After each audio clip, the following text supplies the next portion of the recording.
आई guess water stunts थे कुछ बहुत डिफिकल्ट से थे एंड समझ नहीं आ रहा था। इनफैक्ट हाइट स्टंट्स भी बहुत डिफिकल्ट होते हैं, वाटर और हाइट ही सबसे ज़्यादा डिफिकल्ट होते हैं टू बी ऑनेस्ट। तो वो जो स्टंट्स थे कई बार ऐसा फील होता है कि यार how will I do it, because वो जो एक्सप्लेन करते हैं वो सुन के चलो ठीक है एक्सप्लेन हो गया, बट करना कैसे, how to actually perform it, वो समझ नहीं आता है unless you are performing it. तो कई बार आपको कोल्ड फीट होता है। बहुत अच्छी बॉन्डिंग, मतलब करण भाई इज लाइक मतलब बिग ब्रदर, बहुत अच्छा बॉन्ड हुआ है एंड हम दोनों की आदतें भी बहुत सारी सेम है एंड हम लोग का मतलब जिम के लिए वो पैशन वहीं से स्टार्ट हुआ हमारा, एक बॉन्डिंग होना। सबसे ज़्यादा मैं मिस कर रहा हूँ कुछ केप टाउन से तो वो हमारा बॉयज़ गैंग, वो एक साथ उठना बैठना खाना बाहर जाना मस्ती करना एंड एक्सपीरियंस करना वहाँ की चीज़ें, वो सबसे अमेजिंग पार्ट है ये पूरे शो का मेरे लिए। आई टोल्ड लाइक यार these are the experiences, these are the stunts I am performing and she were very excited यार इसको तो देखने में बड़ा मजा आएगा ऑन स्क्रीन। आई सेड देखना इज अ डिफरेंट थिंग, वो तो as an audience you enjoy, next year if you have time do this show because this experience you will not get anywhere. Hi guys, this is Avinash Mishra and you are watching me on Times Entertainment. Hello everyone, welcome to Times Entertainment. I am Vijay Tiwari और आज मेरे साथ है सोना मुंडा, Avinash Mishra from Khatron Ke Khiladi. Thank you. It's our pleasure and I want to know कि जब आप big boss में स्टंट्स तो नहीं कहूंगी मैं, लेकिन टास्क करते थे तो सब कहते थे यार कि टास्क में अविनाश का कोई जवाब नहीं, and everyone from that moment was looking forward to see you in a show like Khatron Ke खिलाड़ी। तो कहीं ना कहीं फैंस की तो विश पूरी हुई। आपके लिए एक्सपीरियंस कैसा रहा? Well, amazing experience था ma'am, it was lovely and to be honest incredible show है, I would say best show है ये इंडिया का, इससे अच्छा शो हो नहीं सकता है। जो मैं experiences लेके आया हूँ and जो memories create किए हैं I guess वो कहीं और नहीं हो सकते थे।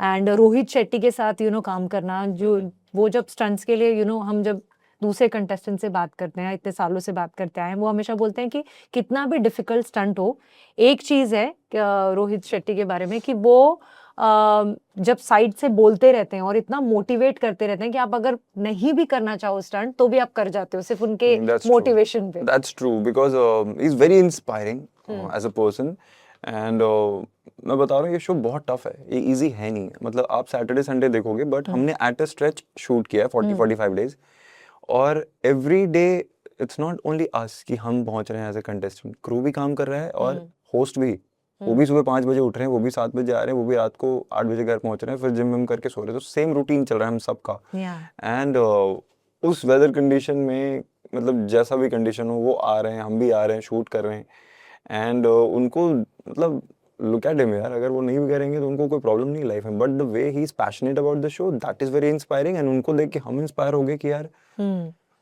If this guy is doing इतना तो यार हम तो अभी स्टार्ट ही कर रहे हैं तो हमको तो और ज्यादा करना होगा। तो बहुत इंस्पायरिंग था उनको देखना, उनके रूटीन को देखना, उनके डिसिप्लिन को फॉलो करना। It's too good. Also Avinash, जैसे मैंने कहा कि फैंस की बहुत ज़्यादा एक्सपेक्टेशन है, लेकिन सब कुछ डिपेंड करता है कि उस दिन आपका डे कैसा है। वहाँ पे वेदर कंडीशंस के ऊपर बहुत कुछ डिपेंड करता है, क्योंकि साउथ अफ्रीका का वेदर ऐसा है कि बारिश धूप और विंड तीनों साथ में चलते रहता है। या तो कौन सा स्टंट ऐसा रहा जो आपको लगा कि मैं नहीं कर पाऊंगा but you manage to do it well? I guess water stunts थे कुछ बहुत डिफिकल्ट से थे एंड समझ नहीं आ रहा था। इनफैक्ट हाइट स्टंट्स भी बहुत डिफिकल्ट होते हैं, वाटर और हाइट ही सबसे ज़्यादा डिफिकल्ट होते हैं टू बी ऑनेस्ट। तो वो जो स्टंट्स थे कई बार ऐसा फील होता है कि यार how will I do it, because वो जो एक्सप्लेन करते हैं वो सुन के चलो ठीक है एक्सप्लेन हो गया, बट करना कैसे, how to actually perform it, वो समझ नहीं आता है unless you are performing it. तो कई बार आपको कोल्ड फीट होता है कि यार what if I get stuck, तो मैं सांस कहाँ से लूँगा, व्हाट इफ ये रस्सी टूट गई, मैं नीचे गिर गया। तो वो सारी चीज़ें आपको थॉट्स आते हैं दिमाग में, but when you performing and एक बार वो डर हटाना पड़ता है उस मोमेंट के लिए so that you can perform and once you are done with that फिर वो चीज़ें सॉर्ट हो जाती हैं।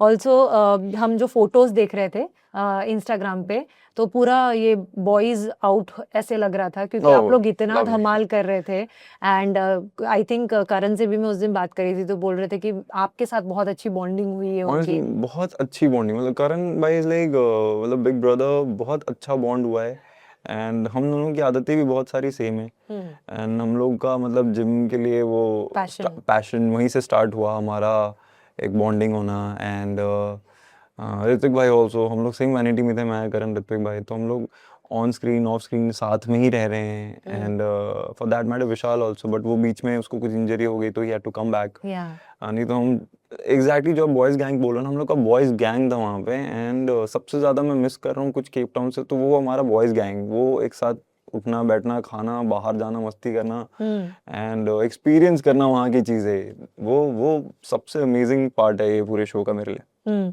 वहाँ पे टाइम मिला था लेकिन आप लोगों को, क्योंकि 5 बजे सुबह उठ के वहाँ पहुँचना होता है लोकेशन पे। हाँ, वो जो एक पूरा रूटीन होता है ना, आप सोचो हम सुबह 5 बजे उठ रहे हैं, फिर 6 बजे हम सब नीचे आते थे होटल में और खाना पैक करके लेके जाते थे, बिकॉज खाने का टाइम नहीं होता है। हाँ। तो वहाँ पे भी हम लोग एक दूसरे को फ़ोन करे, भाई तू मेरे लिए कॉफ़ी ले लेना, भाई तू सुन मैं पराठे ले रहा हूँ तू ये ले ले। तो on that note also we started bonding. फिर उसके बाद हम मतलब हमारा फिक्स था बस में हम पीछे ही बैठ रहे हैं सबसे लास्ट में। सबसे लास्ट सीट होती थी? मेरी सबसे लास्ट होती थी यहाँ पे, जस्ट आगे वाले में करण, यहाँ पे ऋत्विक, और मैं सबसे लास्ट में। तो हम तीनों का ऐसा एक ट्रायंगल बना हुआ था।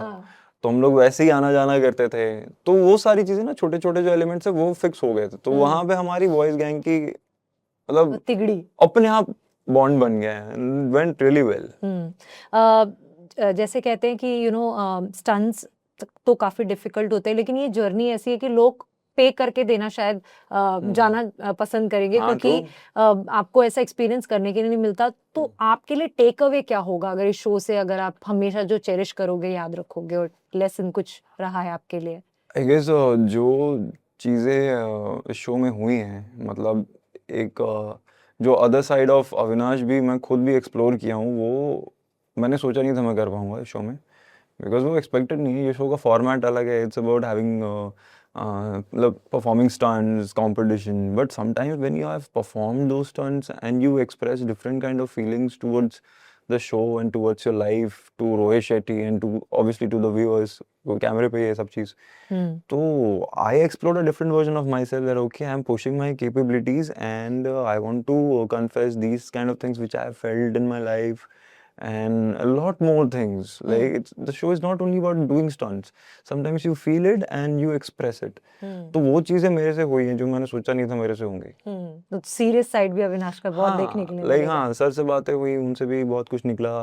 देन कंटेस्टेंट के साथ अलग अलग रिलेशंस बने, बॉन्ड्स बने, तो वो सब भी बड़ा ग्रो हुआ है। सो ऑन दैट नोट मेरे लिए बहुत सरप्राइजिंग था कि यार मैं ये सब कर रहा हूँ इस शो में, जो सोचा नहीं था। और पेरेंट्स कितने प्राउड थे, क्योंकि आपके लास्ट शो में भी आपकी मॉम आई थी फैमिली वीक में। तो खतरों के खिलाड़ी के लिए जब आप जा रहे थे, क्या बातें हुई, वो कितनी डरी हुई थी? क्योंकि मॉम्स का होता है ना कि यार खतरा है तो मेरा बेटा नहीं जाए। उससे ज्यादा वो जानती थी कि ये लड़का जाएगा ही जाएगा, उनको ये तो पता था। एंड डर तो उनको लगेगा ही कि यार क्या है, बट उनको ये चीज बेटर है कि इस बार लाइव नहीं देख रही ना, तो उनको पता है घर आ चुका है सही सलामत। वो टीवी पे देखेंगे भी तो उसी मोमेंट के लिए, फिर बाद में उनको पता रहेगा भी सही है। नहीं तो अगर वैसा होता कि हम केप टाउन में हैं, वहीं शूट हो रहा है और लाइव जा रहा है, तो वो बैक टू बैक कॉल आते मेरे को, क्योंकि stunts are very scary this season, very scary. हाँ, और वो लास्ट में कुछ ट्विस्ट भी ऐड कर देते थे। वो तो Rohit sir every time like he explains the whole stunts, but बोलते हैं इतने में मजा थोड़ी आएगा, फिर एक दो एलिमेंट और ऐड कर देते, फिर हम लोग बोलते हैं अब कैसे होगा। तो वो तो उनका पार्ट है। लास्ट में ईशा से बात करी थी, तो वो बोल रही थी कि मुझे पता है कि वो इतना स्ट्रांग है ना स्टंट्स के मामले में, टास्क के मामले में, कि वो तो मुझे पता है कि वो झंडे गाड़ कर आएगा। और तब तक यहाँ पे रिपोर्ट्स भी आ गई थी कि शायद आप टॉप 3 में हैं, टॉप 2 में, जो भी बातें हो रही थी, not getting into details. But आने के बाद क्या स्टोरीज आपने शेयर की, क्योंकि लोग उनको भी देखना चाहते थे खतरों के खिलाड़ी, but she is doing a fabulous project right now.